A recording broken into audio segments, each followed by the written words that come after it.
Hello, my dear students of class 6. In my previous class, I have taught you about the separation techniques. Okay, and I have just taught you three techniques. Few techniques were left. Okay, so today I'm going to complete this chapter. Today I'm going to conclude this chapter. Okay, so let's start with the topics which were left. Okay, under the separation techniques. So today we are going to learn about the filtration. Now, what is this filtration? Okay. First, I will tell you one example, okay, which you see every day, so that the definition will be clear, okay. Now, what is this filtration and where you have seen this filtration? I will say you. You have seen your mother making tea. Okay, so how does she prepare the tea? She takes the milk. Okay, milk is liquid, and she puts what tea leaves in a tea. She puts sugar and all whatever she puts. Okay, so sugar dissolves, so she also puts tea leaves in it. So tea leaves, does it get dissolved in the milk? No, it doesn't get. Why? Because tea leaves is insoluble in liquid. Okay, it is insoluble in liquid. So after making tea, your mother, she gives you directly with the tea leaves? No, she takes the tea strainer. Okay, and what does she do? She pour the mixture. Tea is a mixture of tea leaves, milk. So tea is a mixture of solid and liquid. Solid, that is tea leaves, that are what? It is insoluble. So she uses tea strainer and she pours the liquid. She pours the mixture of an insoluble solid and liquid through the tea strainer. And what does you see? You see that the liquid, okay, will pass through the tea strainer and it will get collected in the cup, and the tea leaves will be left on the tea strainer as a residue. So in this way she have filtered, okay, the tea. She have filtered the tea by the use of the tea strainer. So this method, this process is called the filtration. What it is called? It is called filtration. Okay, so now let me tell you the definition of filtration. The method of separating insoluble solid components suspended in a liquid using a filter is called filtration. Okay, so filtration is the method.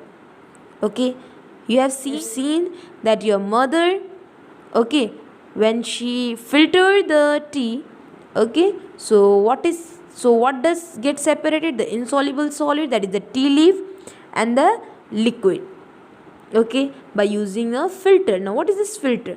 Filter can be in the form of filter paper, a fine sieve, okay, it is very fine, very small holes will be there, okay, or a tea strainer, okay, and that forms a fine layer of residue during the filtration, and whatever the residue will be there, it will be left over on it.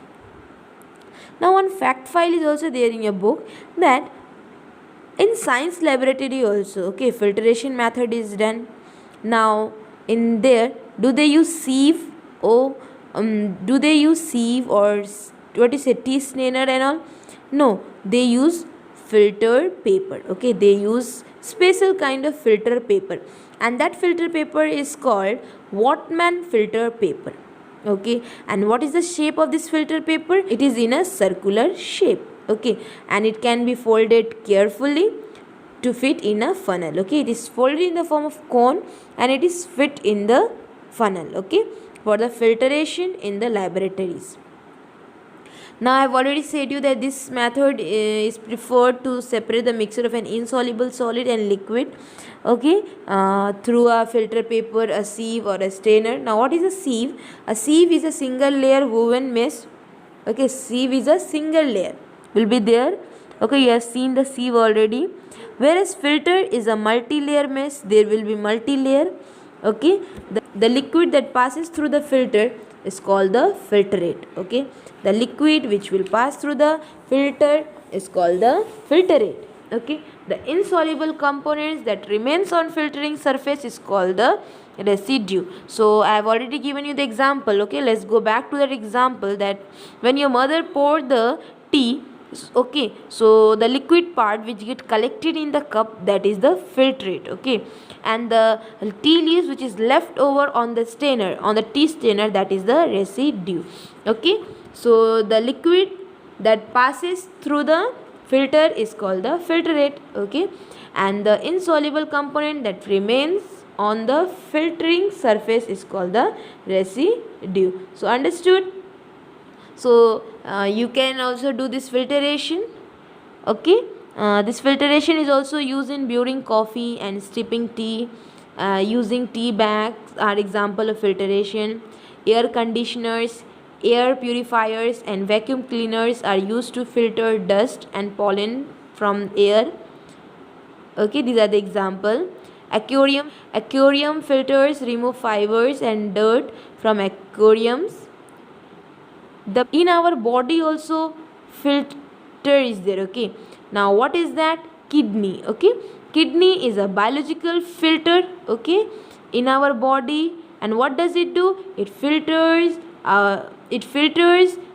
impurities from the blood. Okay, whatever impurities are there in the blood, this kidney, okay, it works as a filtrate. Okay, and it is a biological filtrate. It filters the impurities from the blood. Okay, now let's move to the next separation process, that is evaporation.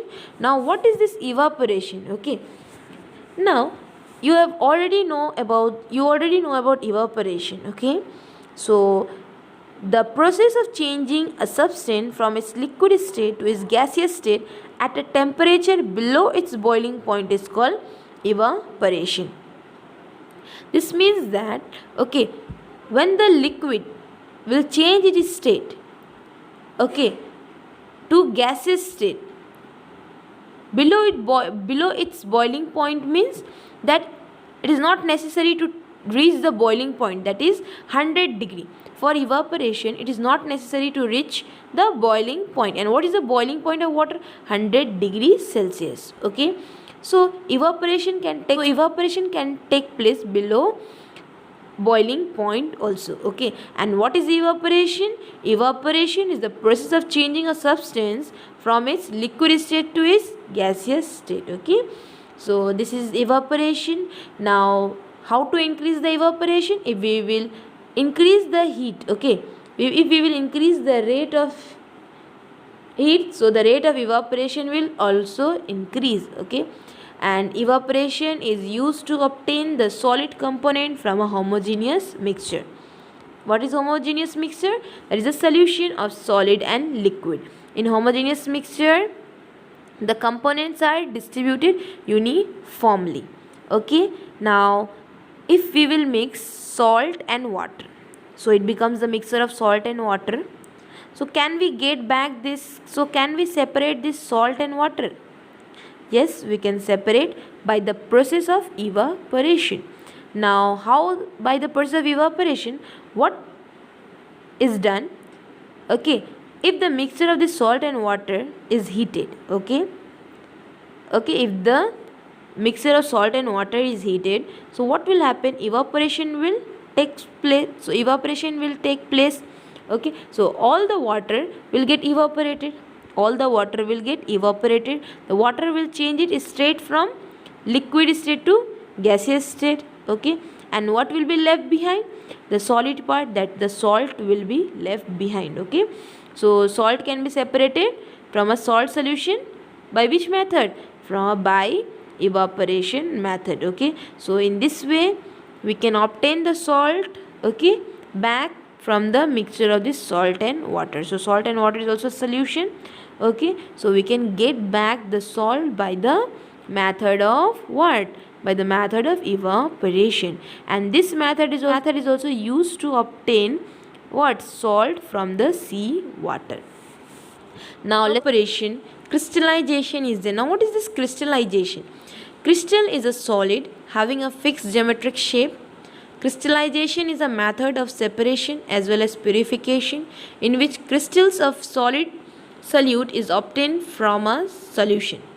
Okay, it is like controlled evaporation. The solution is first heated. Okay, what we have to do the solution first? First we have to heat, okay, to increase the rate of evaporation. When very little solvent is left in the solution, okay, when very little solvent is left in the solution, the heated solution is allowed to evaporate slowly. Okay, gradually small crystals start developing which grow in size. So when we will allow the solution, okay, to evaporate slowly, so you will see that small crystal will start, okay, developing which will grow in size. When they reach the desired size, the crystals are separated from the solvent. Okay, so when they will grow in size, so it will become easy to separate them. Okay, so when they will reach the desired size, so it will become easy to separate them from the solvent. Pure sugar crystals are manufactured this way. Crystallization is often used in separating and purifying drugs in the pharmaceutical industries. Okay, so crystallization method is also used in separating, okay, and purifying the drugs in the pharmaceutical industries. Okay, now let's move to the next separation method, that is magnetic separation. Now what is this magnetic separation? Okay, you have already played with magnet so many times, okay, and which things get attracted to the magnet? The magnetic material get attracted to the magnet. Okay, so now let's see what is the definition of this magnetic separation. The method of separating magnetic components of a mixture from non-magnetic ones by using a magnet is called magnetic separation. Okay, so when we will use a magnet, okay, to separate, okay, the mixture of non-magnetic substance and the magnetic substance, and we are using a magnet to separate it, so whichever will be the magnetic substance will get attracted to the magnet, so what will happen? It will get separated. For example, if you will mix pin and all, okay, iron fillings are there, you will mix pencil, eraser and all, and if you will bring the magnet near to it, so which thing will get attracted to it? Will the pencil and eraser will get attracted to it? No. What will get attracted to it? The iron, the pins, the iron fillings will get attracted to it because they are magnetic materials. And pencil, eraser and all, what are they? They are non-magnetic. Okay, so they will not get attracted to the magnet. So in this way we can separate it. Okay, so we can even separate the mixture of sulfur and iron fillings. Okay, this is the example. If we will mix iron fillings, okay, and sulfur, okay, it will become the mixture of sulfur and iron. Okay, so how to now separate this? Sulfur is the yellow color powder and an iron fillings, it get mixed. So how to separate? It is impossible to separate by using our hand or filtration method and all. Okay, so what we have to do?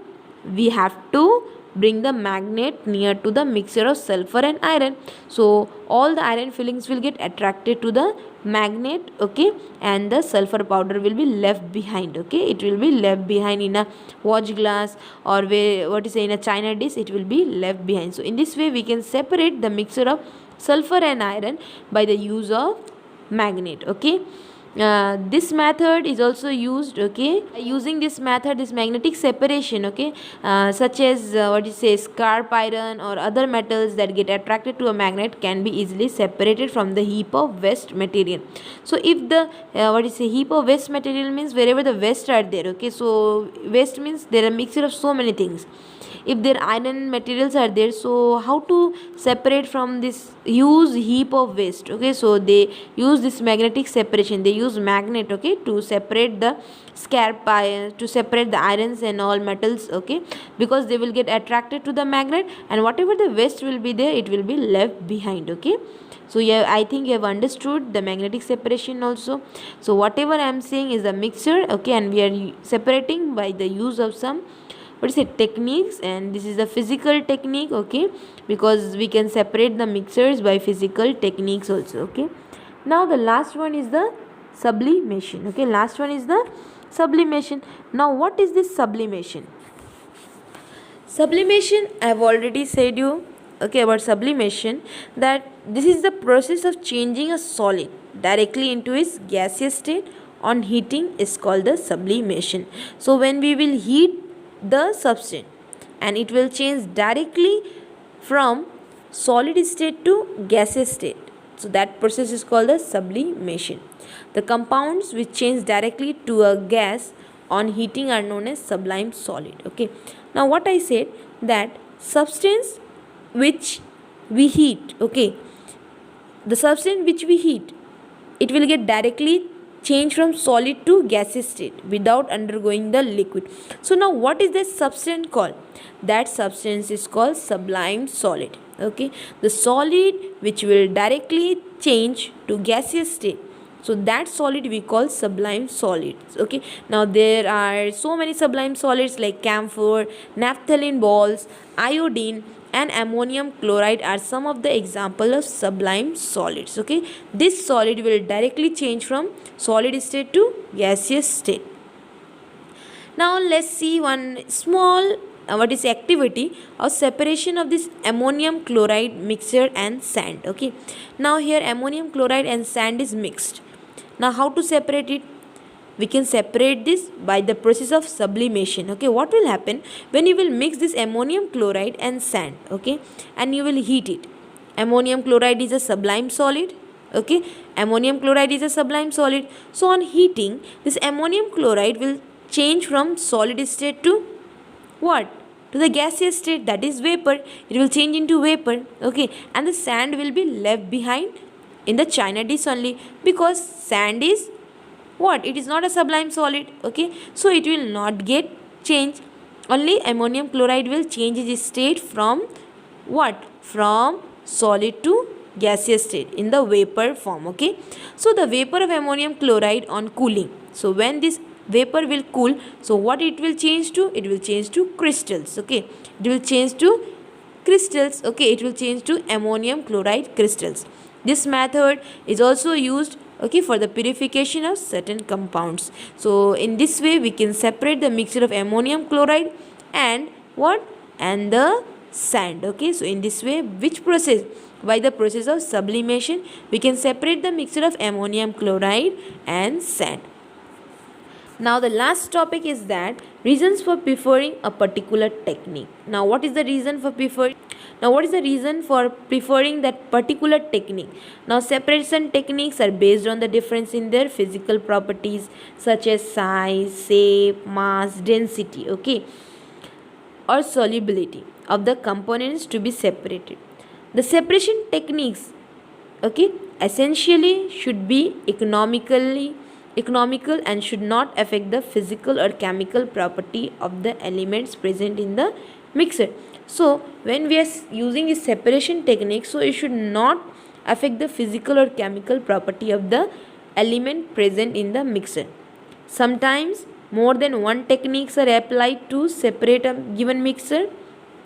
For example, a mixture of zinc metal, okay, pieces, sand, table salt and iron nails can be separated by applying magnetic separation. So this can be separated by the use of method what? Magnetic separation, sieving, filtration and evaporation techniques one after other. So to separate the mixture of zinc metal, okay, zinc metal pieces, sand, table salt and iron nails, okay, when you will mix this zinc metal, okay, zinc metal pieces, sand, that what is salt is also there, iron nails are also there, so this can be separated one by one. First we can apply one by one, okay, to separate the mixture of this zinc metal piece, sand, table salt and iron nails. Okay, first we will do the magnetic separation, then we will separate some of the substance, then sieving is used, filtration, at last we will do evaporation technique and we will get the salt back. Okay, so in this way we can separate the components of the mixtures, okay,